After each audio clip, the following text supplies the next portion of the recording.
ప్రార్థన చేసుకో. ప్రార్థన. మంచి తండ్రి, జీవం కలిగిన దేవ, మీ పరిశుద్ధమైన పాదాలకు దొరలేని స్థుతులు, స్తోత్రాలు, కృతజ్ఞత స్థుతులు మనసారా మరొకసారి హృదయపూర్వకంగా చెల్లిస్తున్నాము. మా తండ్రి, ఈ మహాకృపలో ఈ అననుకూల పరిస్థితుల్లో కరోనా తిరిగి అనేక వ్యాధులు, బ్లాక్ ఫంగస్ అని రకరకాల వ్యాధులు ప్రబలుతున్న ఈ దినాల్లో మీరు మాకు ఇచ్చిన ఆయుష్, ఆరోగ్యం, క్షేమము, ఈ రీతిగా మీ పరిశుద్ధ గ్రంథాన్ని ధ్యానించడానికి మీరు మాకు ఇచ్చిన ఈ సమయము, సహవాసం, టెక్నాలజీ, ఇంకా అనేకులు వినలాగిన ఫేస్బుక్ లైవ్ ద్వారా కూడా, తర్వాత కాలంలో వినలాగిన కూడా మీరు ఇచ్చిన టెక్నాలజీని బట్టి మిమ్మల్ని స్తుతిస్తున్నాం. విన్న వాక్యాన్ని మేము అనుసరించి జీవించినట్లు మాకు మీ కృపను నిండారుగా ప్రసాదించి, మీరు మాకు నేర్పిస్తున్న ఉద్దేశాలు నెరవేర్చబడినట్లు, తద్వారా క్షేమాభివృద్ధి కలుగునట్లు మీ దయా, మీ కృప నిండారుగా ప్రసాదించండి. మీ కుమారులను, మీ దాసులను, సేవకులను నన్ను బలపరిచి మీ కృపలో వాడుకను మహిమ మీరే పొందును. సకల పరిశుద్ధులను దీవించి ఇక్కడ ఫెయిత్ హోమ్ సహవాసముగా కూడి సంఘముగా బైబిల్ స్టడీలో పాల్గొంటున్న ప్రియులను, లైవ్ ద్వారా టెలిగ్రామ్, సియోన్, ఇంకా ఆయా స్థానిక సంఘాల ప్రియులు, ఆయా ప్రాంతాల్లో ప్రియులు ఎత్తున్న వారిని, తర్వాత కాలంలో వినబోతున్న వారిని కూడా దర్శించి మేలు చేయండి. మహిమ కేవలం మీరే పొందుతుంది. క్రీస్తు యేసు ప్రభు ద్వారా విశ్వాసంతో స్తుతించి ప్రార్థిస్తున్నాము తండ్రి, ఆమేన్. మంచి పాటల పుస్తకంలో నుండి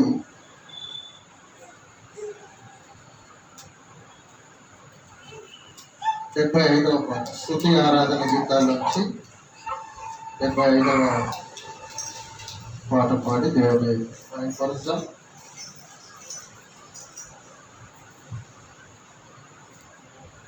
ఇదిగో కలువరి సిలువ ప్రేమ, మరపురాని మధుర ప్రేమ. ఇదిగో కలువరి సిలువ ప్రేమ, మరపురాని మధుర ప్రేమ. యేసు ప్రేమ, నా యేసు ప్రేమ, యేసు ప్రేమ, శ్రీ యేసు ప్రేమ. ఇదిగో కలువరి సిలువ ప్రేమ, మరపురాని మధుర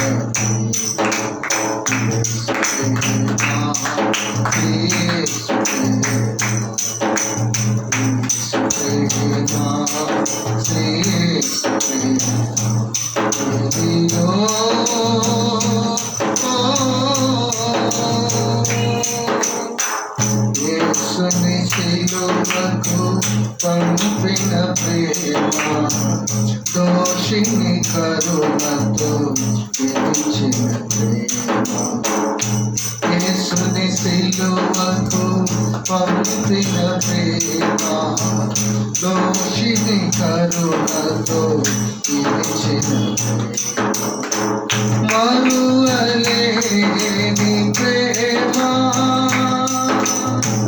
నన్ను మరువని ప్రేమ మరువలేని ప్రేమ నన్ను మరువని ప్రేమ ఇదిగో కల్వరి శిలువ ప్రేమ మరపురాని మధుర యేసు ప్రేమ నా యేసు ప్రేమ యేసు ప్రేమ యేసు ప్రేమ ఇదిగో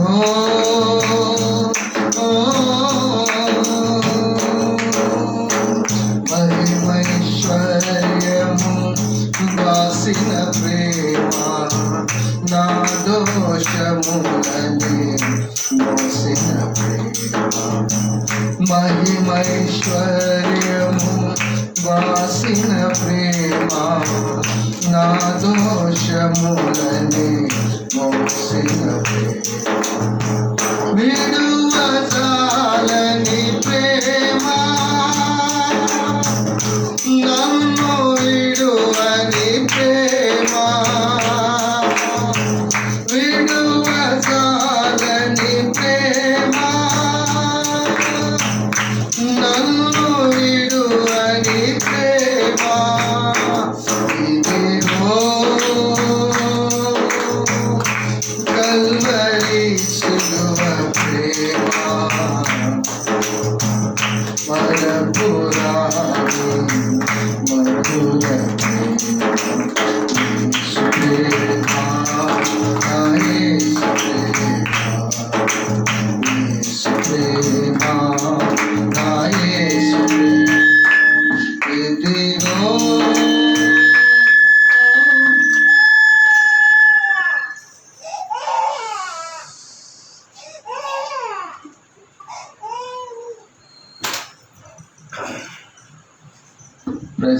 సారీ మైక్ కొంచెం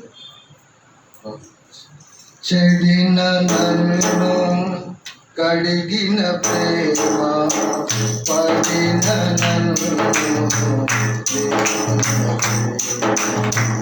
చెడిన నన్ను కడిగిన ప్రేమ పడిన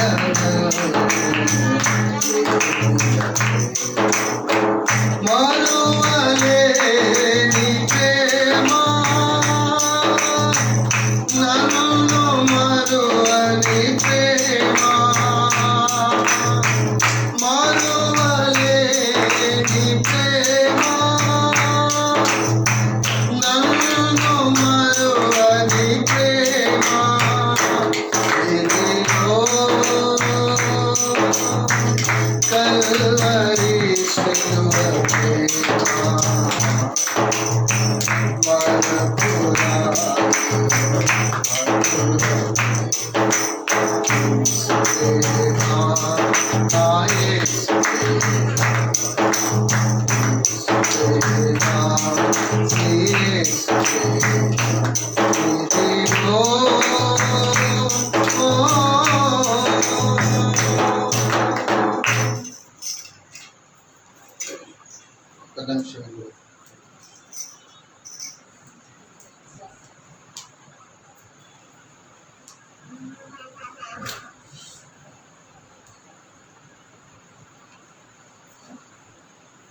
వచ్చింది దేవుని వాక్యం చదువుకుందాం.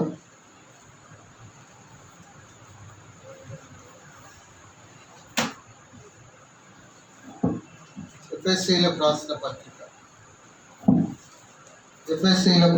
పత్రిక 5వ అధ్యాయం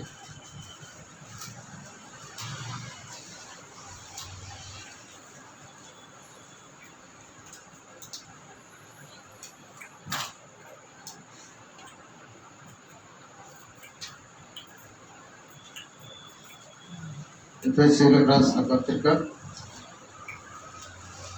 5వ అధ్యాయము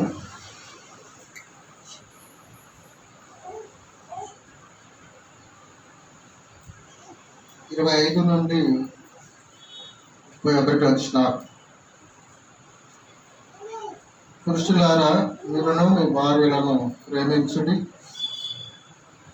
అటువలే క్రీస్తు కూడా సంఘమును ప్రేమించి అది కళంకమైనను ముడత అయినను అట్టిది మరి ఏదైనాను లేక పరిశుద్ధమైనదిగాను నిర్దోషమైనదిగాను మహిమగల సంఘముగాను ఆయన తన ఎదుట దానిని నిలవబెట్టుకొనవలెనని వాక్యముతో ఉదక స్నానము చేత దానిని పవిత్రపరచి పరిశుద్ధపరచుటకై దాని కొరకు తన్ను తాను అప్పగించుకొనని. అటువలనే పురుషులు కూడా తమ సొంత శరీరములను వలె తమ భార్యలను ప్రేమింపబద్దులై ఉన్నారు. తన భార్యను ప్రేమించువాడు తన్ను ప్రేమించుకొనుచున్నాడు. తన శరీరమును ద్వేషించువాడు ఎవడునూ లేడు గాని ప్రతి వాడును దానిని పోషించి సంరక్షించుకొను. మనము క్రీస్తు శరీరమునకు అవయవములై ఉన్నాము గనుక అలాగే క్రీస్తు కూడా సంఘమును పోషించి సంరక్షించుచున్నాడు. ఈ హేతువు చేత పురుషుడు తన తండ్రిని తల్లిని విడిచి తన భార్యను హత్తుకొనను, వారిద్దరును ఏక శరీరమగుదురు. చిన్న ప్రార్థన చేసి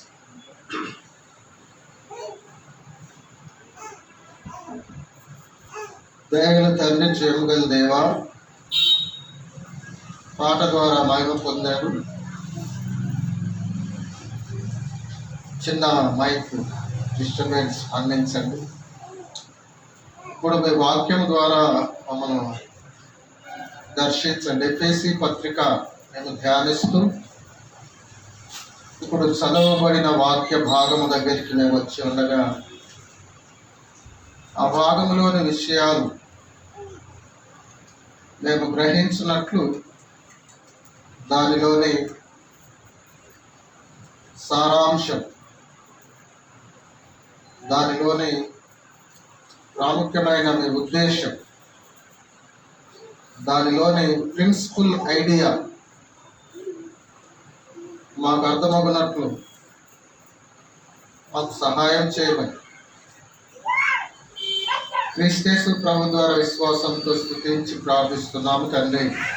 ఆమేన్. మంచిది. పోయిన బైబిల్ స్టడీలో స్త్రీలు ఎలా, వివాహము జరిగిన స్త్రీలు ఎలా ఉండాలని దేవుడు కోరుతున్నాడో ఆ విషయాన్ని మనం ధ్యానం చేశాం. లోబడి ఉండాలి. లోబడుట ఘనత. భార్య భర్తకు లోబడుట బానిసత్వం కాదది ఘనత. భార్య భర్త మాట వినుట అది తక్కువ కాదు, అది దేవుని మాట నెరవేర్చడం. కనుక భార్య దేవుని భర్త మాట వినుట ద్వారా దేవుని ఆజ్ఞను నెరవేరుస్తుంది. కనుక భార్య భర్తకు లోబడుట విజయం. తాను ఓడిపోయినట్టు కాదు, తాను విజయం పొందుతున్నట్లని. అలాంటి చాలా విషయాలు మనం పోయిన వారం చూసాం. ఇప్పుడు పురుషులారా అని, వివాహం జరిగిన పురుషుల గురించి పౌలు ప్రస్తావిస్తున్నాడు. పురుషులారా అని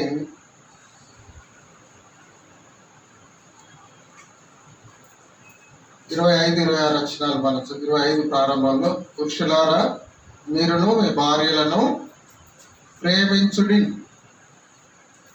పురుషులారా అమ్మ ఇక్కడి నుంచి రండి. పురుషులారా మీరును మీ భార్యలను ప్రేమించుడి.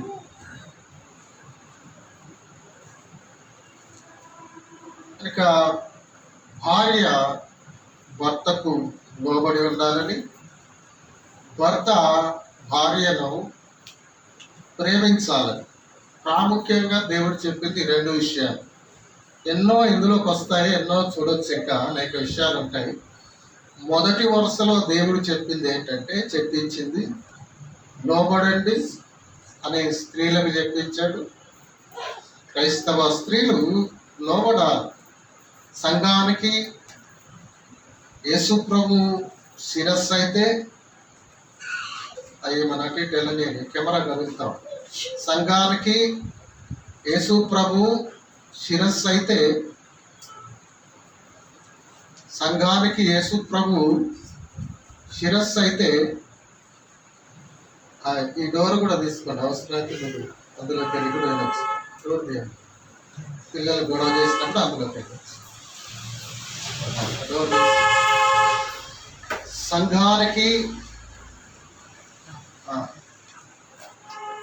సంఘానికి యేసు ప్రభు శిరస్సు అయితే, సంఘానికి యేసు ప్రభు శిరస్సు అయితే, స్త్రీకి పురుషుడు శిరస్సు అని దేవుని వాక్యం తెలియజేస్తాం. కనుక శిరస్సు అయి ఉన్న స్త్రీకి శిరస్సు అయి ఉన్న పురుషుడు మరి ఏం చేయాలి అంటే, క్రీస్తుకు శిరస్సు అయి ఉన్న ఆ వెనకటి వరకు తీసుకోండి కావాలి.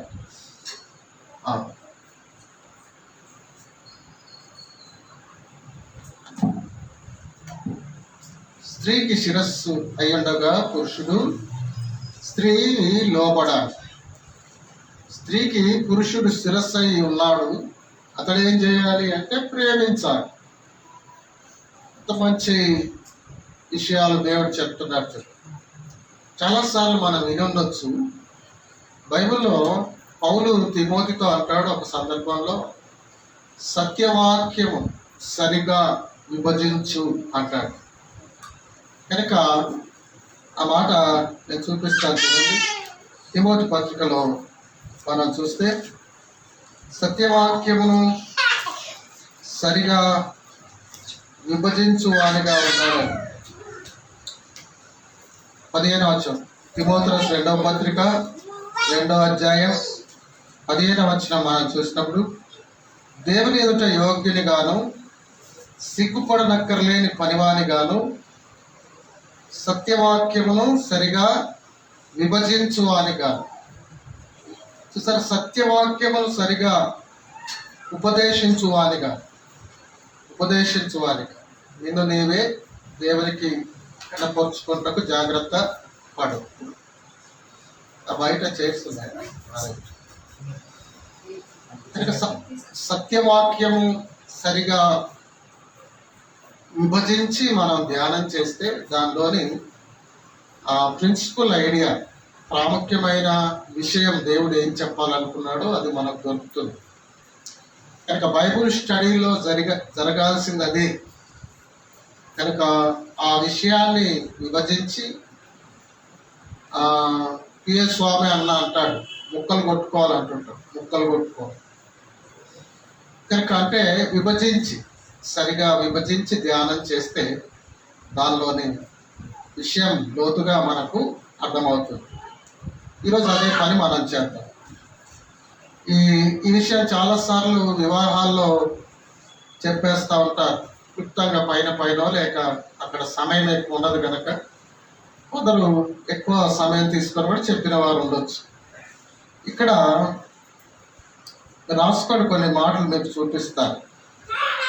ఎఫ్ఎస్సి 5:25 నుండి 27 వచనాలు చూస్తే, ఇక్కడ ప్రేమించమన్నాడు కదా దేవుడు.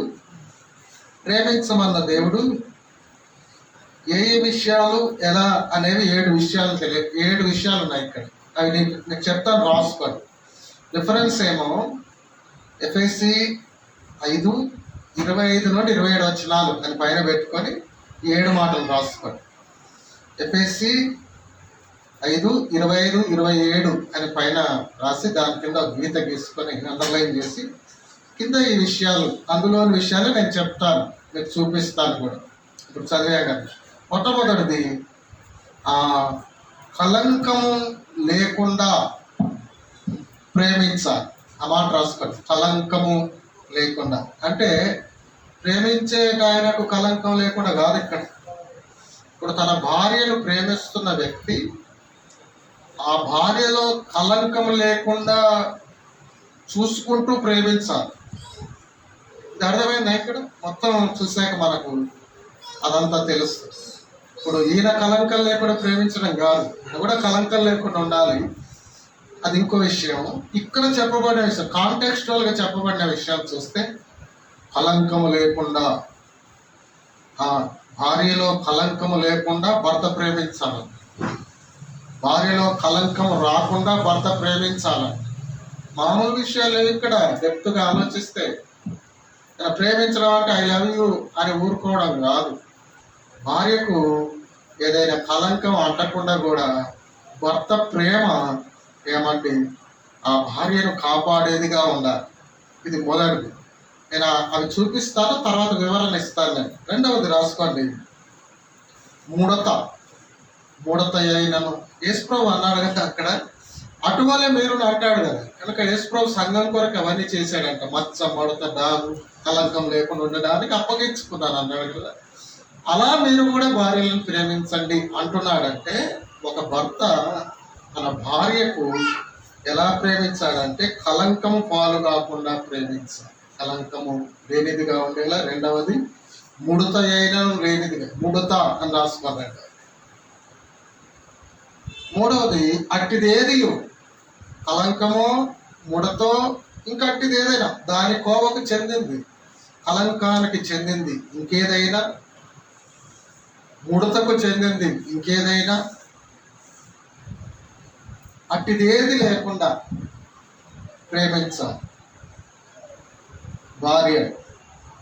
అంటే భార్య కొన్ని విషయాలు ఇలా ఉంటుంది అని సింపుల్గా అనేస్తాం కదా. ఆ భార్య కొంచెం ర్యాష్ అంటారు అనుకో. ఇప్పుడు ఆ భార్య ర్యాష్గా లేకుండా ప్రేమించాలండి. అట్టిది మరి ఏదైనా, ఆ భార్య నోరు తెలిస్తే బూతులు వస్తాయి, కోపం వస్తాయి అని ఎవరైనా అంటున్నారు అనుకో, నీ ప్రేమ ఆమెకు బూతులు రాకుండా చేసేలా ప్రేమించాలి.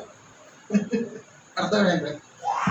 కనుక కాకపోతే ప్రేమతోనే ఆమె బూతులను ఆపేది పక్కన పెట్టి, నా భార్య నోరు బూతు నోరు అని పబ్లిసిటీ చేసేటోళ్ళు చాలా మంది ఉంటారు. కనుక ఈ ఎఫ్ఎస్సి 5లో యేసుస్వామి చెప్పింది బాగా అర్థం చేసుకోవాలండి. భార్యకేమో దేవుడు పోయిన వారం ధ్యానం చేశాను నేను, యూట్యూబ్లో ఫేస్బుక్లో అప్లోడ్ చేసి కూడా కింద మరీ పెట్టాను. పెళ్ళైన స్త్రీలంతా, సిస్టర్స్ అంతా ఒకసారి దయచేసి వినండి అమ్మా అని పెట్టాను. ఎందుకంటే భర్తకు నువ్వు లోబడడం ఘనత, భర్తకు నువ్వు లోబడడం యోగ్యత, యోగ్యురాలుగా ప్రవర్తిస్తున్నట్టు. భర్తకు నువ్వు లోబడితే దేవుని మాట వింటున్నట్టున్నావు, దేవుని ఆజ్ఞలు నెరవేరుస్తున్నట్టున్నావు. భర్తకు నువ్వు లోబడడం ఏదో బానిసత్వం కాదు, నువ్వేం గొప్ప నేనేం తక్కువ, అది కాదు. దేవుడు పెట్టిన పద్ధతి అది. భర్తకు నువ్వు లోబడుట విజయం అని పోయిన వారం చాలా విషయాలు చూసాం. భర్తకు నువ్వు లోబడుతున్నావు అంటే విజయవంతమైన క్రైస్తవ జీవితం జీవిస్తున్నావు. నీ భర్తకు నువ్వు లోబడితే నువ్వు గెలిచినట్టు, ఓడిపోయినట్టు కాదు. నీ భర్త మాట వినక నా మాటే నెగ్గాలని లోబడక సంఘానికి క్రీస్తు శిరస్సు అయితే, నీ పురుషుడు, నీ భర్త నీకు శిరస్సు అని వాక్యం చెప్తుంది. ఇందులోనే చదివాను, పోయిన వారం చూశాను. కనుక ఆయన నీకు శిరస్సు అయి ఉన్నాడు. కనుక ఆయనకు లోబడుట నీకు ఘనత, నీకు విజయము. ఓడిపోయినట్టు కాదు, నువ్వు గెలిచినట్లు. నువ్వు ఎప్పుడు ఓడిపోయినట్టు తెలుసా? నువ్వు నీ భర్తకు లోబడకుండానే ఓడిపోయినట్లు, నీ భర్తకు లోబడకుండానే ఓడిపోయినట్లు. ఏడ్చో, అలిగో, ఉపవాసం ఉండో, నోరును చేత పట్టుకోనో, భర్త మాట వినక వాక్యానుసారమైందిగా చెప్పిన మంచి మాట, వాక్యానుసారంగా చెప్పిన భర్త చెప్పిన మంచి మాట, మంచి సలహా, మంచి నిర్ణయం నీవు వినలేదనుకో, చేయలేదనుకో, నీ అభిప్రాయాలు వేరుగా ఉండి వాక్యానికి వేరుగా అవే చేయించుకున్నావు అనుకో, నయానో భయానో చస్తానని భయపెట్టు. ఆఖరికి ఫైనల్ ఆయుధం ఏంటంటే ఆడవాళ్ళది కొందరిది చచ్చిపోవడం. మేము అర్జావంగా బాయ్ మైన నేను చచ్చిపోతా, గ్యాస్ సిలిండర్ అన్న ముట్టిస్తా, ఫ్యాన్ కన్నా ఏలాడతా, ఆల్ ఫ్రాక్స్ ట్రై కాలన్నా 50-60 మింగుతా, నువ్వైతే పోయిరా రాదు నీకే అర్థమైంది అంటే ఇక ఆయనకు ఉద్దేశాను. ఇక నిమ్మలంగానే ఉంటుంది ఎట్లా, ఇక ఆయన బీపీ పెరుగుతుంటుంది, నన్నాలు దిగిపోతాయి, ఏం చేస్తుందో ఇది పోయేసరికి.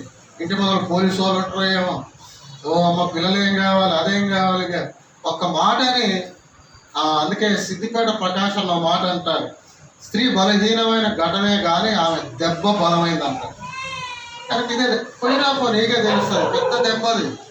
మగోడు గుద్దు మూతి మీద కానీ అది జరసేపు నొప్పుని పోతుంది, కానీ పోయినా నీకే తెలుస్తుంది. ఇది రోజంతా దెబ్బే. ఆ డ్యూటీ చేసేట నిమ్మలంగా ఉండడు. ఏమైతే నా భార్యకి ఏమైతే, నా భార్యకి ఏం చేసుకుంటుంది ఏమో అమాయకురా.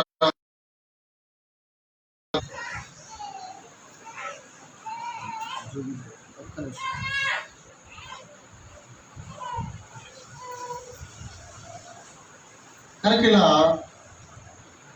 భర్తలను భయపెడుతూ వాళ్ళ ఉద్దేశాలు నెరవేర్చుకునే ఆడవాళ్ళు వాళ్ళు అనుకున్నది చేయించుకోవచ్చు, కానీ వాళ్ళు ఓడిపోయిన వాళ్ళని. ఇప్పుడు వాక్యానుసారమైన దైవిక పద్ధతిలో కూడిన ఒక మంచి సలహా భర్త ఇచ్చినప్పుడు అది విని విధేయత చూపి అది చేసిన వాళ్ళు గెలిచినప్పుడు. పోయిన వారం సారాంశం అంతా అలాగే ఉంటుంది, మెసేజ్ అలా ఉంటుందండి. నువ్వు వినడమే విజయం, లోబడమే విజయం. భార్యలారా మీ భర్తలకు లోబడి ఉండండి, స్త్రీలారా మీ పురుషులకు స్వపురుషులకు లోబడి. సరే, ఇప్పుడు ఆయన శిరస్సు లోబడం అన్నాడు, లోబడుతున్నారు, మంచిది. ఇప్పుడు శిరస్సు ఎట్లా ఉండాలి? ఈ శిరస్సు అంటే ఆయన నియంతలాగా మారిపోతుంది అన్న. ఈయన దేవుడు చెప్పాడు, నా మాట వినాల్సిందే, నోరు మొయ్ అనొద్దు. డిక్టేటర్గా మారిపోద్ది. ఈయన ఏం చేయాలి? ప్రేమించాలి. ఎలా ప్రేమించాలంట? భార్య ఏదన్నా కల్మషంలో పడకుండా కూడా ఈయనదే బాధ్యత. ప్రేమ భార్య విషయంలో ముడత కూడా లేకుండా ఈయనదే బాధ్యత. అలాంటిది మరి ఏది లేకుండా ఈయనదే బాధ్యత. అలా ప్రేమించాలి ఆయన అని బైబిల్ చెప్తూ. ఇంకో విషయం ఏంటంటే 4వది ఏమండి,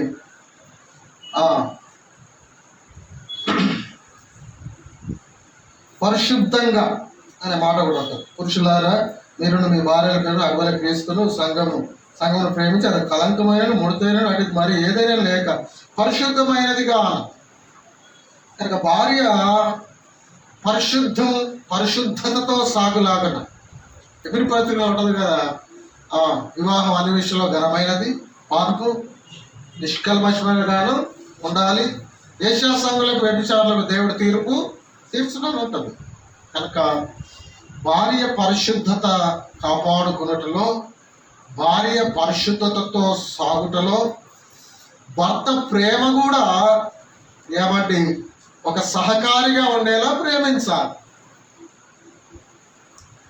కొంతమంది మనం చరిత్రలో చూస్తే సంఘంలో కానీ బయట సమాజంలో కానీ అంటే విశ్వాసుల్లో కానీ సమాజంలో కొందరు పొరపాటు చేసిన వాళ్ళను కౌన్సిలింగ్ చేసినట్టు వాళ్ళు చెప్పే మాట ఏంటంటే, ఎందుకమ్మా ఈ తప్పు చేసావు, ఎందుకు చెల్లమ్మా ఈ పొరపాటు చేసావు అంటే, నాకు ప్రేమ తక్కువైంది అని చెప్తాం.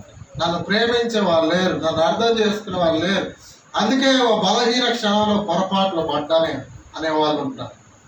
కనుక భర్త ప్రేమ ఏమంటే ఒక భార్య పరిశుద్ధతతో సాగుటకు సహాయం చేస్తుంది.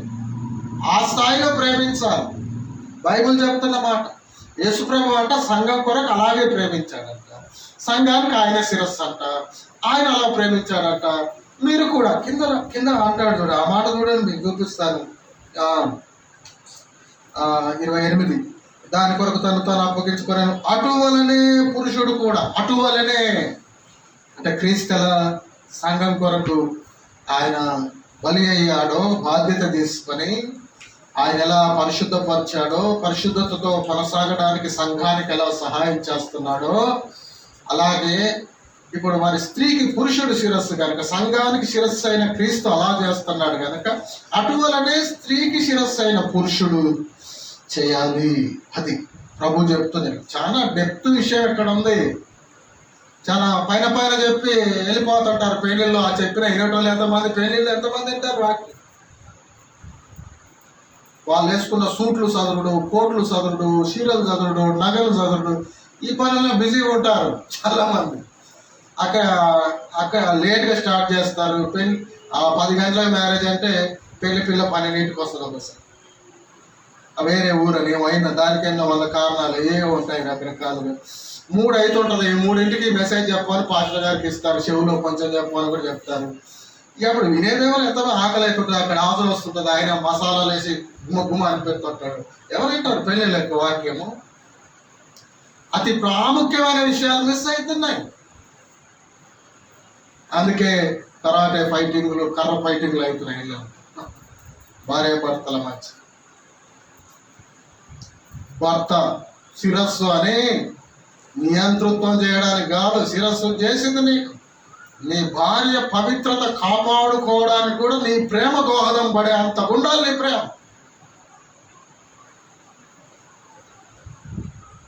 చూసాను అంటే అంతగా ప్రేమించాలని దేవుడి కొరకు పరిశుద్ధంగా. తర్వాత ఇంకో మాట రాసు, నిర్దోషంగా రాసుకో. యొక్క కలంకము లేకుండా, ముడత లేకుండా, ఇవన్నీ కూడా ప్రేమించే భర్తగా చెప్పేది. భార్యలో కలంకం లేకుండా, భార్యలో ముడత లేకుండా, భార్యలో అట్టిది మరి ఏది లేకుండా, భార్య పరిశుద్ధతతో కొనసాగులా, భార్య 5వదిగా నిర్దోషిగా ఉండేలా, 6వది భార్య మహిమ గలదిగా ఉండేలా, 6వది మహిమ గలదిగా ఉండేలా. శిరస్సు బాధ్యత ఇదంతా. అంటే నీ వైపు నుండి నువ్వు చేసేది నువ్వు చేయాలి, తన వైపు నుండి తాను పరిశుద్ధత కొరకు భక్తి కొరకు తాను చేసేది తాను చేయాలి. నీ ప్రేమ తనకొక ఏమండి ప్రోత్సాహంగా ఉండాలన్నట్టు, తనను ముందుకు నడిపేదిగా ఉండాలి నీ ప్రేమ. భార్యలారా భర్తలు ప్రేమించండి అనగా నా ప్రేమిస్తాను. ఎలా ప్రేమించాలి, ఎందుకు ప్రేమించాలి, ఏ విషయాల్లో ప్రేమించాలి, ఎలా ప్రేమించాలి అని ఆలోచన చేస్తే ఇక్కడ చాలా గంభీరమైన విషయాలు పౌలు రాశాడు, దేవుడు రాయించాడు పౌలుతో. కనుక మహిమ గలదిగా అంటే దేవుడు మనల్ని మహిమాత్మతో నింపాడు. దేవుడు తనను మహిమాత్మతో నింపాడు. యేసుప్రభు అంటే ఆమె యేసుప్రభు నమ్ముకొని ఆమె కూడా మహిమాత్మతో ఉంది. తిరిగి ఇంకా చెప్పుకోవాలంటే ప్రభు వచ్చినప్పుడు ఎత్తబడినప్పుడు ఆమె మహిమ రూపు పొంది ఆ దేవుని దగ్గర బహుమానాలు పొందేలా. ఇంకా చెప్పుకోవాలంటే నీ భార్య దేవునికి మహిమ తెచ్చేదిగా.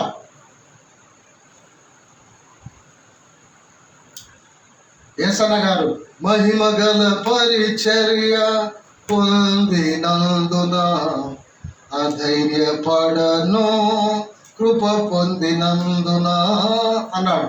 మహిమ గల పరిచర్య, మహిమాత్మ. దేవుడు మహిమాత్మతో మనల్ని నింపి నన్ను గణపరచువాన్ని గణపరుస్తానన్నాడు. తర్వాత మహిమ రూపునిస్తానన్నాడు. నా మహిమను నేను ఎవరికి ఇయ్యను అన్న దేవుడే తన బిడ్డలను తన ఆత్మ ద్వారా నింపి ఆయన తన మహిమైశ్వర్యంతో నింపుతూ ఉన్నాడు. కనుక నీ భార్య మహిమకరంగా బ్రతకడానికి, దేవునికి మహిమ తెచ్చేలా బ్రతికేలా నీ ప్రేమ దోహదపడాలి. అంతగా ప్రేమించాలి భార్య భర్త. ఎన్నోది 7వది 25-27 వచనాలను చూస్తాం. ఇవన్నీ కూడా పైవి అవి 25-27. ఇంకోటి కూడా చూద్దాం. 25-27లో ఇంకో మాట ఉంటుంది చూడండి. చివరిలో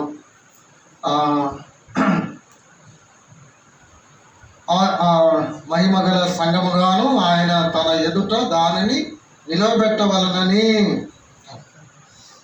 నీ భార్య నిలబడేదిగా ఉండాలి, నిలవబెట్టాలి. నీ భార్యను భక్తిలో నిలవబెట్టేదిగా ఉండాలి నీ ప్రేమ. ఈ 7 విషయాలు దేని కొరకు గ్రహించానంటే, నేను శిరస్సై ఉన్న పురుషుడు భార్యను ప్రేమించాలని దేవుడు అంటున్నాడు.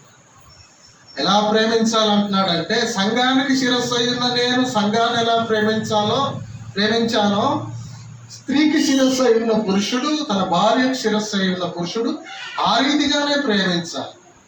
అది కనుక 7 విషయాలు వచ్చాయి ఇందులో. మరలా చెప్తాను వరుసగా, చూడండి, రాసుకునేవారు మళ్ళీ రాసుకోండి. భర్త భార్యను ఎలా ప్రేమించాలి, భార్య ప్రేమించడం వల్ల, ఆ భర్త ప్రేమించడం వల్ల భార్య ఏ పొరపాట్లు పడకుండా ఉండాలి, ఏ మేలు జరగాల అంటే మొదటిది, ఆమె కలంకములో పడిపోకూడదు, నిష్కలంకమైనదిగా ఉండగలగాలి. అందుకు నీ ప్రేమ కూడా దోహదం చేయాలి. ఆమె వైపు నుండి ఉంది ఆమె చేసేది, నీ వైపు నుండి నీ సపోర్టు. రెండవది, నా భర్త ఇంత ప్రేమిస్తుంది, నా భర్త ఇంత ప్రేమిస్తుంది, నేను తప్పు చేయొద్దు అనే ఆలోచన వస్తుంది, మనస్సాక్షిగా అర్థిస్తుంది. నీ ప్రేమే సరిగా లేకుంటే, నీవు ప్రేమ లేకుండా లేక నీవే అపవిత్రత లేక నీవే పొరపాట్లలో బ్రతుకుతుంటే వారికి పొరపాటు చేయడానికి ఒక ప్రేరణ అయ్యే అవకాశం ఉంది. జాగ్రత్త, హెచ్చరిక. రెండవది, ముడత లేకుండా. మూడవది, అట్టిదేది లేకుండా, అంటే ఎలాంటి చెడు లేకుండా. నాలుగవది, పరిశుద్ధంగా ఉండేలా. ఐదవది, నిర్దోషమైనదిగా ఉండేలా. ఆరవది, మహిమ గలదిగా ఉండేలా. ఏడవది, నిలబడేలా. భూమి మీద భక్తిగా బ్రతకాలి. ప్రభు వచ్చినప్పుడు ఎత్తబడి క్రీస్తు న్యాయపీఠం ముందు మీ భార్య నిలబడేదిగా ఉండేలా నీ ప్రేమ ఆ స్థాయిలో ఉండాలి.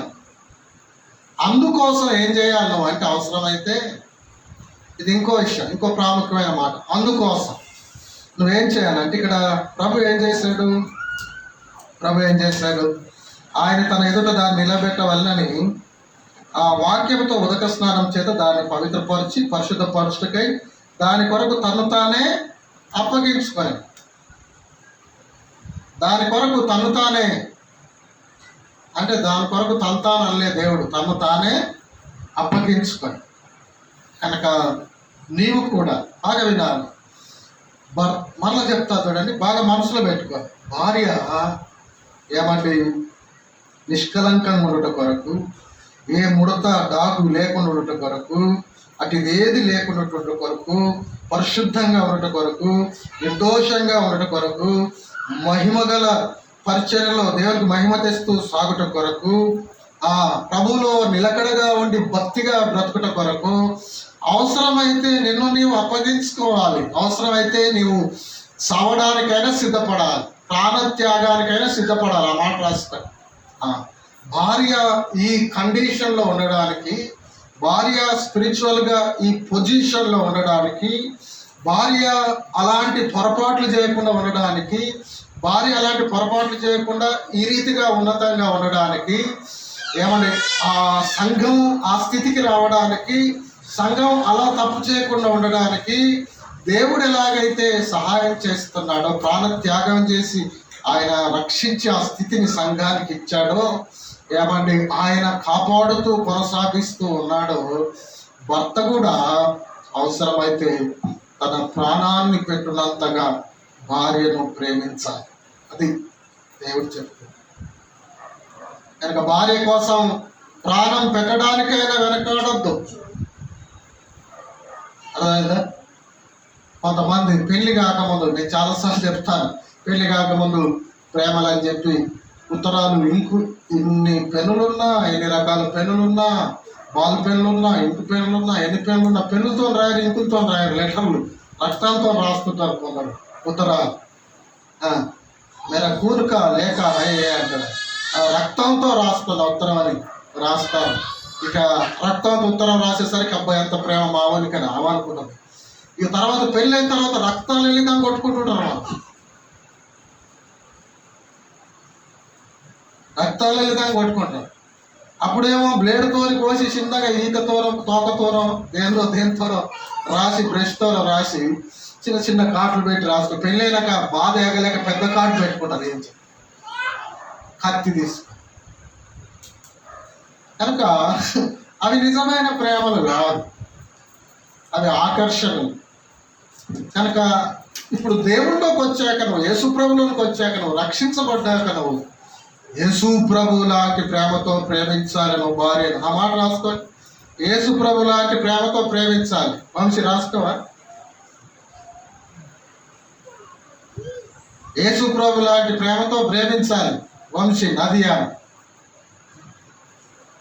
అట్లని ఎవరైనా తన భార్యను యేసు ప్రభు ఎలా ప్రేమించాడో, యేసు ప్రభు లాంటి ప్రేమ, ప్రాణమే పెట్టిన ప్రేమ. అవసరమైతే నదియా కోసం చచ్చిపోవడానికి కూడా వెనకాడొద్దు.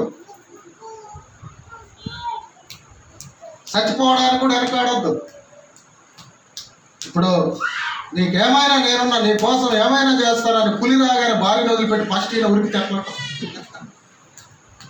ఇప్పుడు పులి సడన్గా వచ్చిందా, నేను వదిలిపెట్టి పో, నీ కోసం ప్రాణమైన ఇస్తాను అంటే నాకు ఎంత ఇష్టం, మంచి భార్య దొరికినావు అని చెప్పి అంతలో పాము పులి వచ్చింది అనుకో, ఆమెను వదిలిపెట్టి ఎమ్మట పక్కన గోడ ఎక్కుతారు, వామో పాము అని.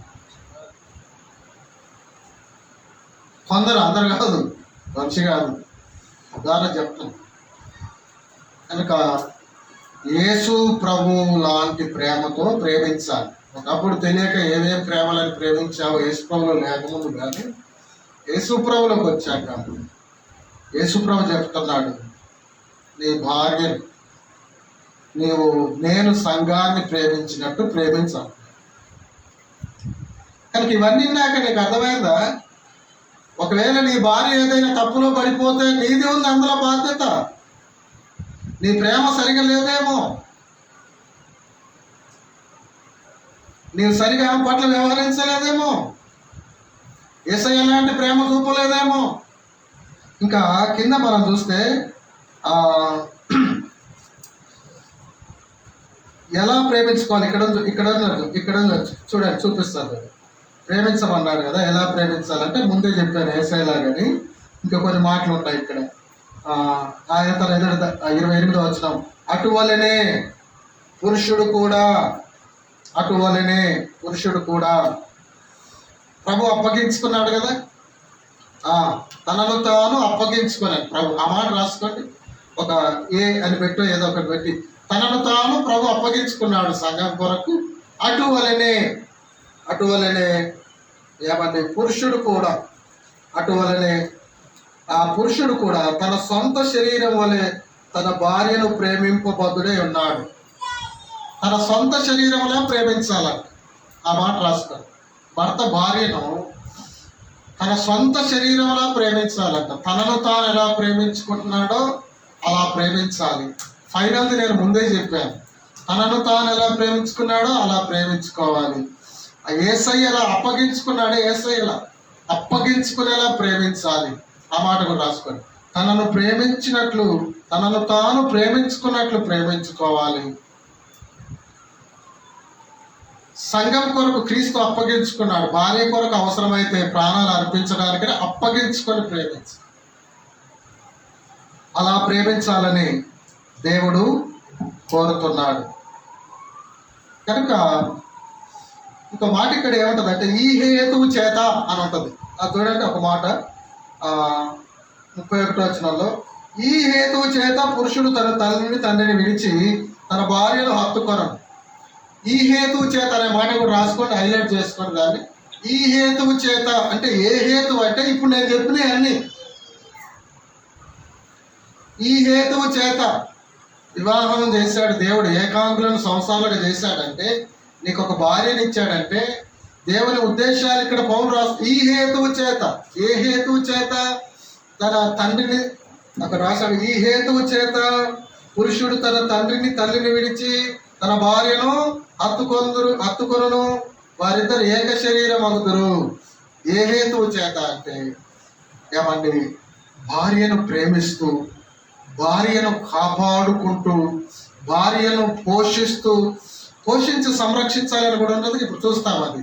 కనుక భార్యను ప్రేమిస్తూ ఉండగా ఏ హేతువు చేత అంటే నేను చెప్తాను చూడండి.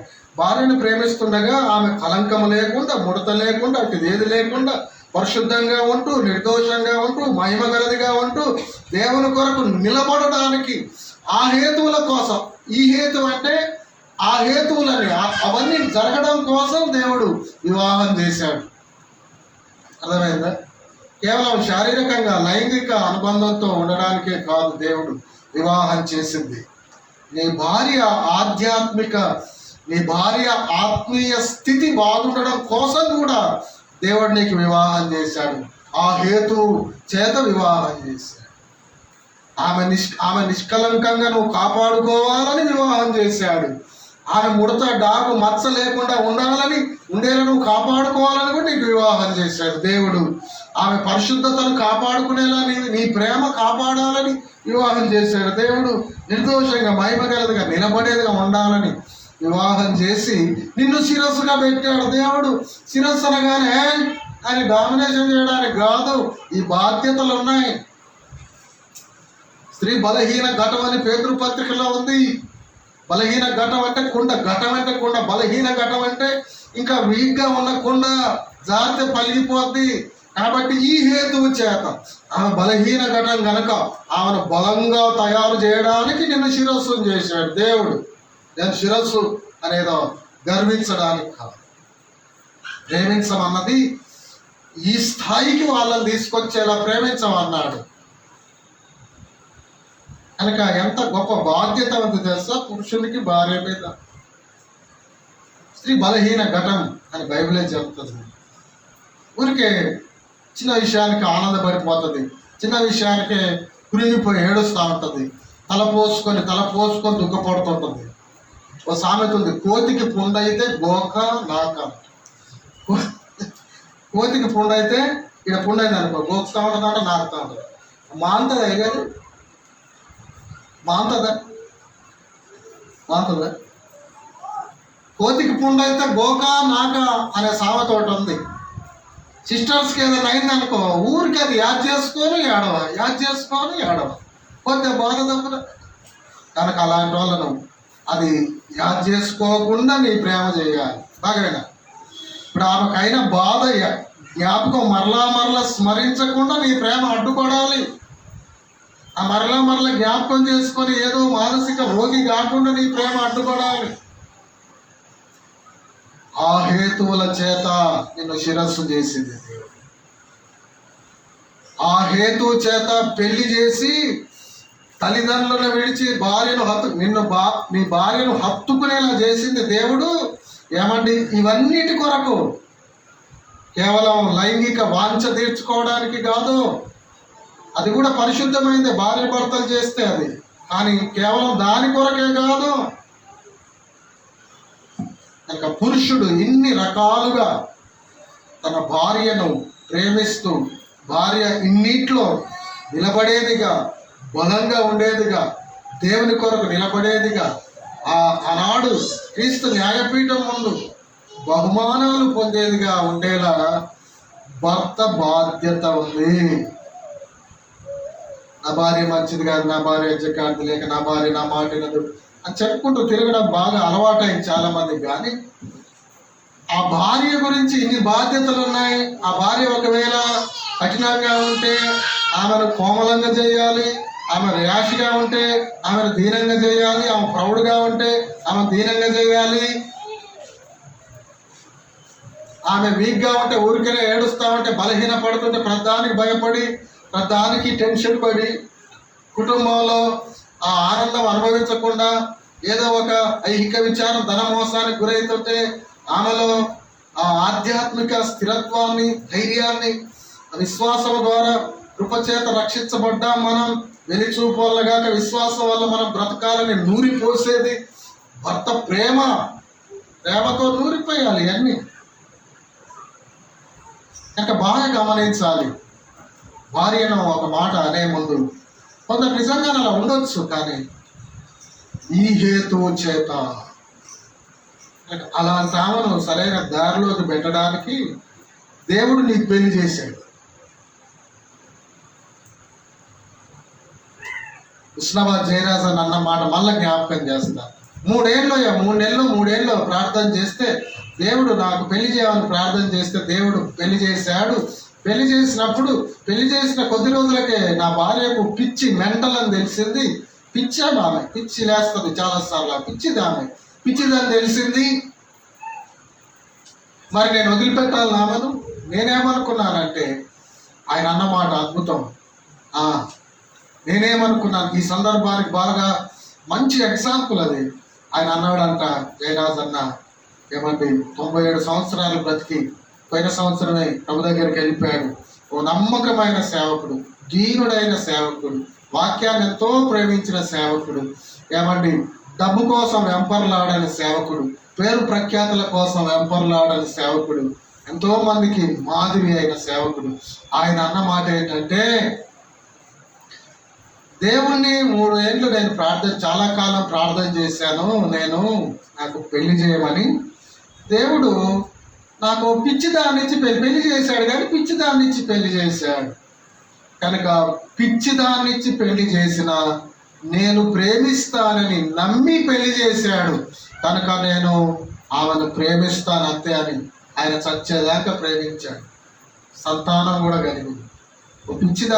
పిచ్చిదానికి ప్రేమను పంచి ఆయన సేవకుడు. మళ్ళా విశ్వాసులు ఎవరైనా ఇంటికి వస్తే కొద్దిసేపు మంచిగా మాట్లాడి కొద్దిసేపు వాళ్ళ మీద ర్యాష్ అయిపోతుంది, సమస్యాత్మకంగా మాట్లాడుతుంటది. అలాంటి దాన్ని ఓర్చుకుంటూ ఆమెకు ప్రేమను పంచుకుంటూ సేవకు అంతరాయం కాకుండా కాపాడుకుంటూ ఆయన ప్రేమతో ఆమెతో 97 సంవత్సరాలు పెళ్ళైన తర్వాత వయసు చూస్తే దాదాపుగా ఎన్నేళ్ళకైందో పెళ్లి, కానీ సరే ఆ దీర్ఘకాలం ఆమెతో సంసారం చేసి లోకయాత్ర ముగించారు. కనుక ఆయన ఈ ఎఫెసు పత్రిక ఈ 5వ అధ్యాయంలో పురుషులారా అని దేవుడు చెప్తున్నాడే, ఇది నెరవేర్చాడు. ఆయన భర్త శిరస్సు అనడానికి దాన్ని ఖచ్చితంగా నెరవేర్చాడు జయరాజ్ అన్న. కనుక ఇలాంటి అని చెప్పడానికి కాదు, అలాంటి వారిని మార్చడానికి నిన్ను శిరస్సు చేసింది దేవుడు. నువ్వైనా నేనైనా, నాకు కూడా ఇది ఎవరికైనా అందరికీ అంత లోతైన విషయాలు ఉన్నాయి ఇక్కడ. ప్రేమించండి ఒక మాటని వదిలేయడానికి కాదు. భార్య పరిశుద్ధత, భార్య మహిమకరంగా దేవుని కొరకు బ్రతకడానికి, భార్య దేవుని కొరకు నిలబడడానికి, ఏమంటే భార్య స్త్రీ బలహీన ఘటం బలంగా నీ బలాన్ని తీసుకొని నీ ప్రేమ సహాయాన్ని తీసుకొని నిలబడడానికి. అందుకోసం నువ్వు ఎలా ప్రేమించాలంటే నిన్ను ఎలా ప్రేమించుకుంటావు అలా ప్రేమించాలి. యేసుప్రభు అప్పగించుకున్నాడే సంఘం కొరకు, అలా నువ్వు నీ భార్య క్షేమం కొరకు అప్పగించుకోవాలంట. భార్య క్షేమం కోసం. భార్య క్షేమం కోసం అప్పగించుకోవాలి.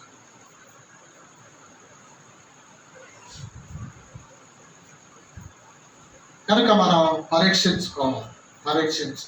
భార్యను ఆ రీతిగా ప్రాణం అవసరమైతే ప్రాణం పెట్టున్నంతగా భార్య కొరకు ప్రాణం పెట్టడానికి కూడా వెనకాలి. అవసరమైతే ప్రాణం పెట్టడానికి కూడా. ఇద్దరు సాఫ్ట్వేర్ ఇంజనీర్ పెద్ద చదువులు చదువుకున్నారు. హైదరాబాద్లో, బెంగళూరులో రోడ్డు మీద భార్యను తరిమి మన లవ్ మ్యారేజ్ ఏమో వాళ్ళు తరిమి తెలియదు కానీ భార్య భర్తలు వాళ్ళు ఇద్దరు సాఫ్ట్వేర్ ఇంజనీర్లు 60,000 70,000 జీతం ఇద్దరికి ఒక్కొక్కరికి తరిమి రోడ్డు మీద కత్తితో పొడిసి చంపేస్తున్నాడు. ఎంతో ఇచ్చా భార్య. ఏక శరీరం అండి. కనుక భార్యకి ఏదన్నా చేస్తున్నట్టే ఆయనకు చేసుకున్నట్టే. ఆ మాటలు ఇక్కడ ఉన్నాయి చూడండి, ఆ మాట కూడా నేను చెప్తాను. అటువలనే పురుషుడు 28 ఎఫెసు 5:20 అటువలనే పురుషుడు కూడా తన సొంత శరీరం వలె తన భార్యను ప్రేమింపబద్ధుడై ఉన్నాడు. తన సొంత శరీరాన్ని ఎలా ప్రేమించుకోవాలి. తన భార్యను ప్రేమించువాడు తన్ను ప్రేమించుకొనుచున్నాడు. ఆ మాట రాసుకోండి. భార్యను ప్రేమించేవాడు తనను ప్రేమించుకుంటున్నట్లు అని బైబిల్ చెప్తుంది. ఒక భార్యను ప్రేమిస్తున్నా అంటే నిన్ను ప్రేమించుకుంటున్నాడు. అటువలే పురుషుడు కూడా తన సొంత శరీరాన్ని ప్రేమించాలంట. భార్యను ప్రేమించేవాడు ఏమండి తనను ప్రేమించుకుంటున్నాడు. తన శరీరాన్ని ద్వేషించేవాడు ఎవడు లేడు గాని ప్రతి వాడును దాన్ని పోషించి సంరక్షించును. మనము క్రీస్తు శరీరమునకు అవయములై ఉన్నాం గనక అలాగే క్రీస్తు కూడా సంఘమును పోషించి సంరక్షించుతున్నాడు. తర్వాత ఇంకో మాట రాసుకోండి అక్కడ, సంరక్షించాలి. భార్య పోషించాలి, పోషించాలి, ఆ మాట పోషించాలి, సంరక్షించాలి. నీ ప్రేమ ఆమెను పోషించాలి, నీ ప్రేమ ఆమెను సంరక్షించాలి. మా ఆయన వచ్చాడు, ఇక నాకు ఏ భయం లేదు, ఏం పర్వాలేదు అన్నట్టు ఉండాలి. వచ్చాడు నాయన హిట్లర్ అన్నట్టు ఉండదు. ఇవి వచ్చాడు, ఏమంటాడో తెలియదు, ఏం తిడతాడో తెలియదు, ఏది ఎత్తేస్తాడో తెలియదు. బయటనేమో ఎంజాయ్గా ఉంటాడు, అందరితో, ఫ్రెండ్స్తో, ఆఫీసులో పక్క వాళ్ళతో ఇరుగుతో పొరుగు. నా కాడికి వస్తాలకే మంగళ పెంక ముఖం పెడతాడు. ఇవి వచ్చాడు నాయన అనుకుంటే ఏం బతుకుతున్నావు నువ్వు? భక్తి ఏం భక్తి నీది? గొప్ప ఆరాధన చేయొచ్చు, ఆ ఆరాధన కూడా దేవుడికి ఇష్టమైంది అంటావా? భార్యతో ఇలా ఉన్నామంటాడు దేవుడు. అలా ఉండకుండా నువ్వు ఎంత గొప్ప ఆరాధన చేస్తే ₹1,00,000 కానుక తెచ్చిస్తే దేవుడికి ఆనందమా? నీ జీవిత భాగస్వామి నీతో ఎక్కువ సంవత్సరాలు కలిసి ఉండేది, నీకోసం తపన పడేది. నువ్వు ఆలస్యం అయితే ఏమైందో ఏమో, ఇంకా రాలేదు మాయనని తల్లడిల్లిపోయేది. కాకపోతే కొంచెం బలహీన ఘటన కాబట్టి పని ఎక్కువైతే కొంచెం అరుస్తుంది, కేకలు పెడుతుంది, ఊరుకోవాలి. ఆమె కేకకు ఆమె ఏమంటే మామూలు సౌండ్ బాక్స్ లాగా సౌండ్ చేస్తే నువ్వు డీజే సౌండ్ లాగా అరిస్తే ఏమో సంవత్సరం పక్కోళ్ళకులొల్లి, నీకులొల్లి, పిల్లలు పరిశ్రమ. నిన్నెలా ప్రేమించుకుంటున్నావో అలా ప్రేమించాలి భార్య అని దేవుడు చెప్తున్నాడు. భార్యను పోషించాలి దేవుడు చెప్తున్నాడు. అలానే లేనిపోని అన్ని మన స్థాయికి మించి సిస్టర్స్ కోరుకోవద్దు. వాళ్ళ స్థాయికి మించి, కుటుంబం ఆర్థిక స్థితికి మించి అది ఇది కోరి ఇబ్బంది పెట్టవద్దు. పోషించమన్నాడు కదా దేవుడు, పోషించు అని అలా టార్చర్ పెట్టద్దు. మళ్ళీ టార్చర్ పెడుతుంది కానీ నీకు నాకు కుదరదు, డైవర్స్ అనొద్దు. ఆమె ఆ టార్చర్ నుండి బయటకు వచ్చేంత ఉండాలి నీ ప్రేమ.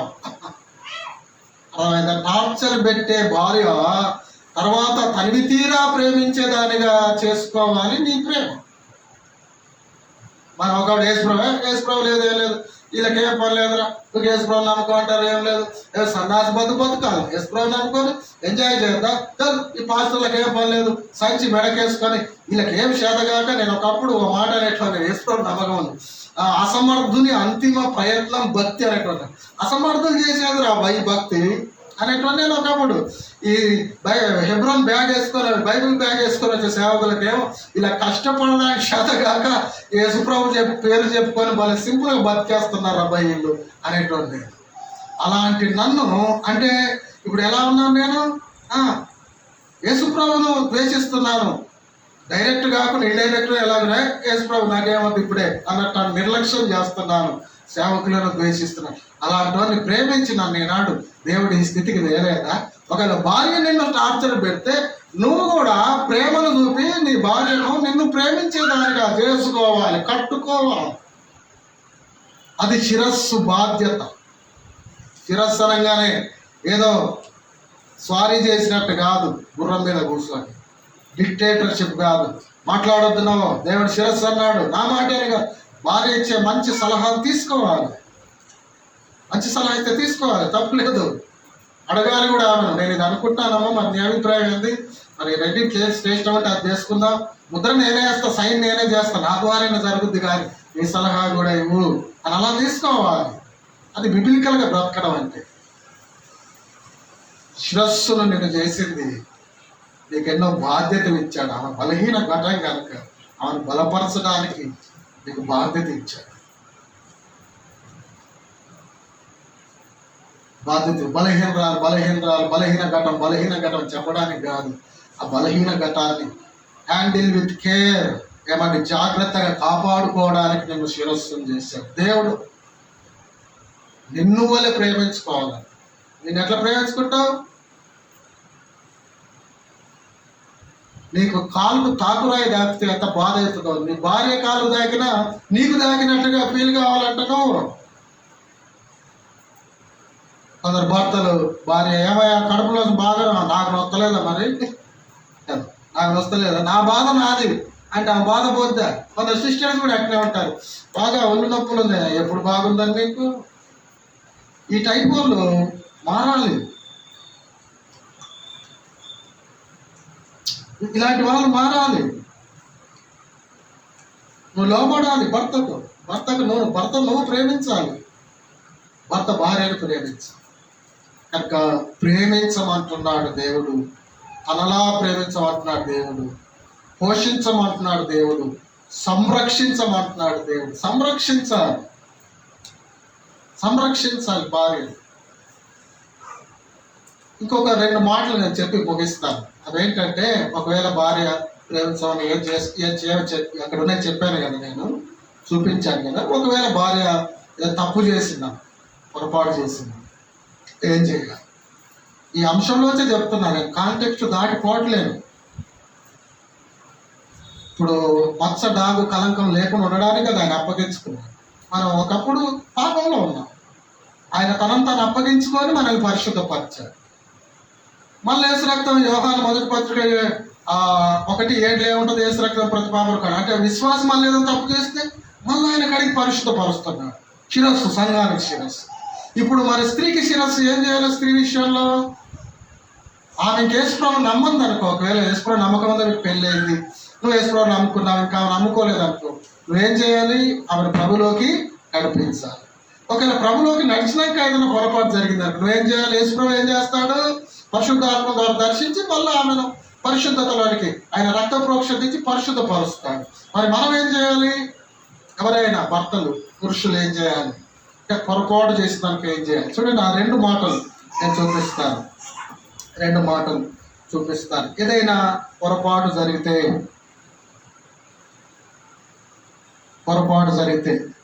ఇప్పుడు ఆమె ఆ 7 విషయాలు అలా ఉండడానికి అవసరమైతే ప్రాణాలు కూడా పెట్టాలని చూసాం కదా. ఒకవేళ ఏదైనా పొరపాటు జరిగిపోయింది అనుకో, అప్పుడు ఏం చేయాలి? అప్పుడు కూడా బాగు చేయడానికి ప్రాణాలైనా పెట్టాలి. పొరపాటు జరిగింది. రెండవది, మొదటిది ప్రేమించు, ఆ శిరస్సు భార్యను ప్రేమించాలి అనే దాంట్లో ఇవన్నీ చూసాము. ఇప్పుడు రెండవది, పొరపాటు జరిగితే ఏం చేయాలంటే క్షమించాలి. కొన్ని వచనాలు చూపిస్తాను చూడండి. ఎఫెసు పత్రిక 4వ అధ్యాయం. పొరపాటు ఏదైనా జరిగితే 2 విషయాలు ఇందులో, క్షమించాలి, మంచి దారిలోకి తేవాలి. మొదటిది ఎఫెసు పత్రిక 4:32 మనం చూస్తే, క్రీస్తు యేసునందు దేవుడు మిమ్మల్ని క్షమించిన ప్రకారం మీరును ఒకరినొకరు క్షమించమని ఉంటుంది. ఇంకో వచనం కూడా రాసుకోండి, సమయం అయింది కనుక. కొలస్సీ పత్రిక 3వ అధ్యాయం 12-13లో కూడా అది సహోదరులు కానీ భార్యాభర్తలు కానీ ఎవరైనా క్షమించుకోవాలి, ఆదరించుకోవాలి అని బైబిల్ చెప్తుంది.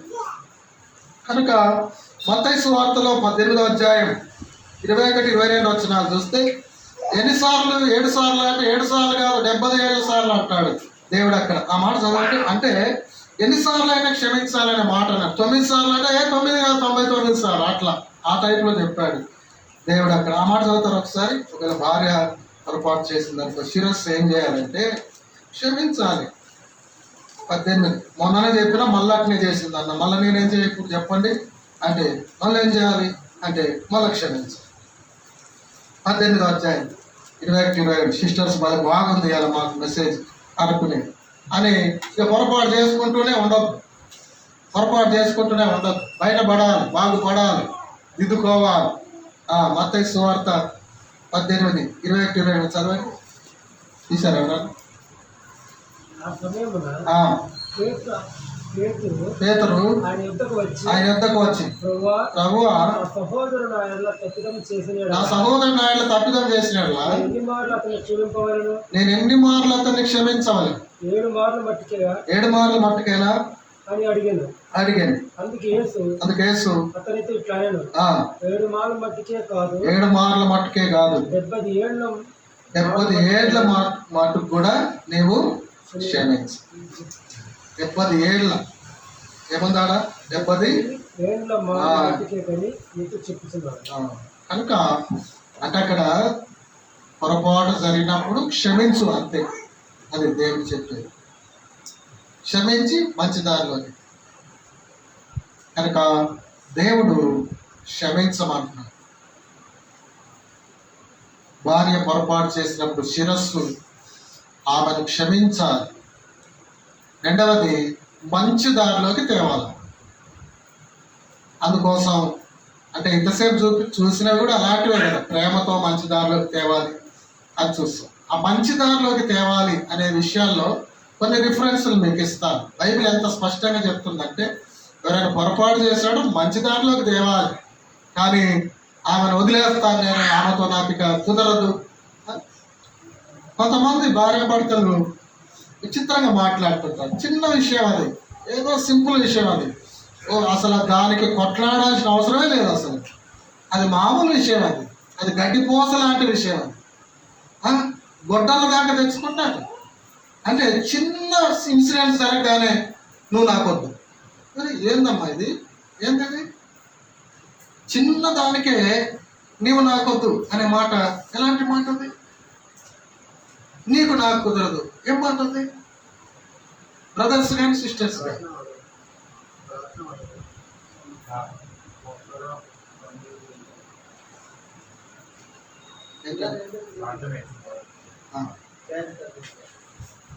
కనుక ఒకేసారి తెగదెంపుల దారికి మాట్లాడొద్దు. అసలు ఆ భార్యను వదిలిపెట్టే విషయంలో మీకు రెఫరెన్స్ ఇస్తాను, రాసుకోండి. అక్కడ దేవుడు భలే సమాధానం ఇస్తాడు. మత్తయి సువార్త 19వ అధ్యాయం ఉంటుంది. మత్తయి 19 అని రాసుకోండి. మత్తయి సువార్త 19లో ఆ భార్య పొరపాటు చేస్తే విడిచిపెట్టాలా, పరిత్యాగ పత్రిక అని ఆ సందర్భం వచ్చినప్పుడు మోషే చెప్పాడు. అంటే యేసుప్రభు ఏమంటాడంటే, మీ హృదయ కాఠిన్యాన్ని బట్టి అంటాడు. 18:8, 19:8, 19:9 రాసుకోండి. కనుక అక్కడ టోటల్గా అక్కడ విషయం ఏంటంటే, టోటల్గా అక్కడ యేసు ప్రభు చెప్పాలనుకున్న విషయం ఏంటంటే, ఆ విడిచిపెట్టడం కంటే ఆ క్షమించి చెరదీయడమే మంచిదని చెప్తాడు ఆయన.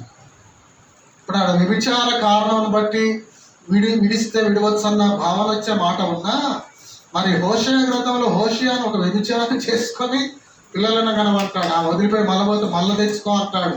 తెచ్చుకొని ఆ మాటల ద్వారా ఇశ్రాయేలు కూడా ఇలా ఉంటే నేను ఇలా వాళ్ళని కాపాడుతున్నాను అంటాడు.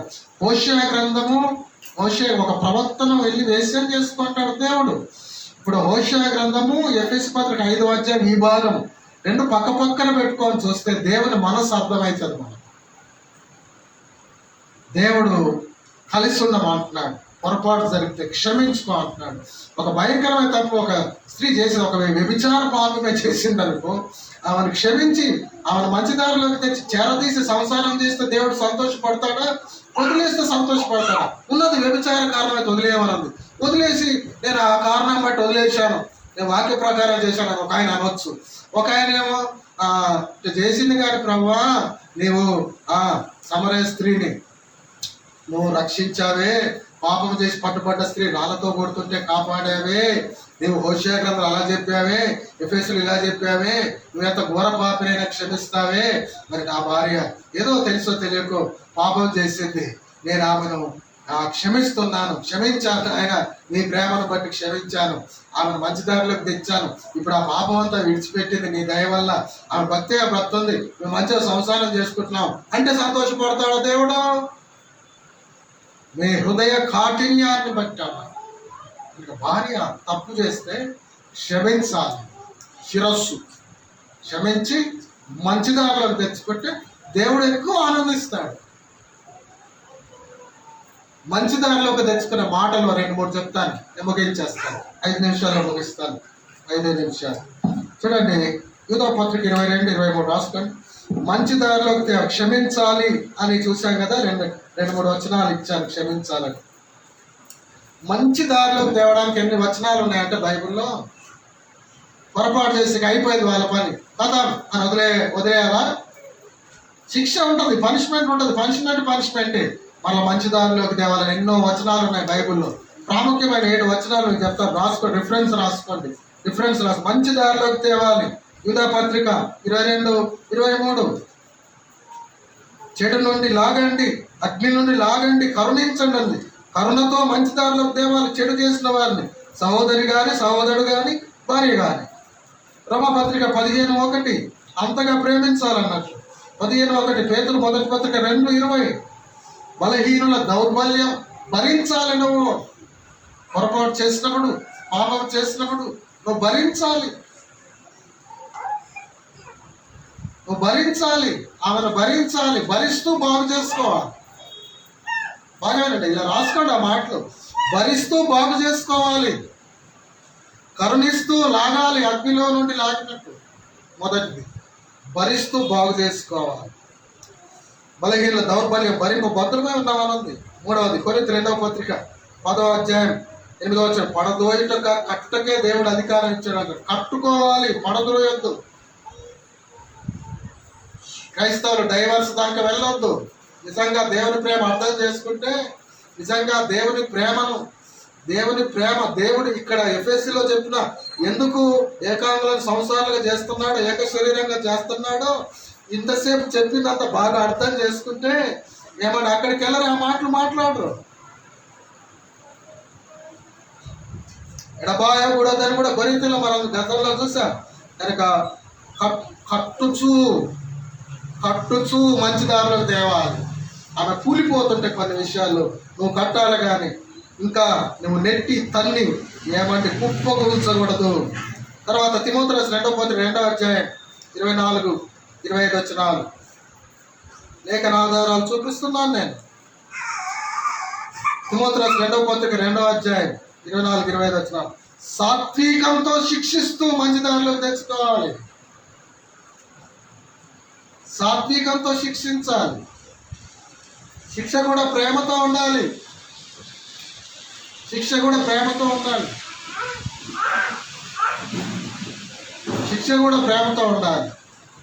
కొంతమంది దాన్ని బాగా పరిస్థితి వచ్చినాడు ఏదో ఒకటి అనుకొని మళ్ళా అన్నాయనే ఏడుస్తూ ఉంటాడు. చూసారా, అది ప్రేమ.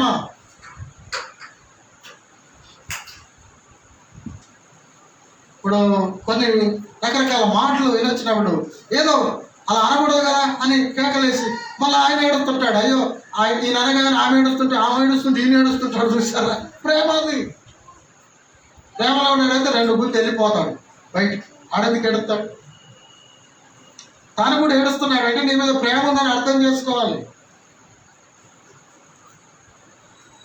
కనుక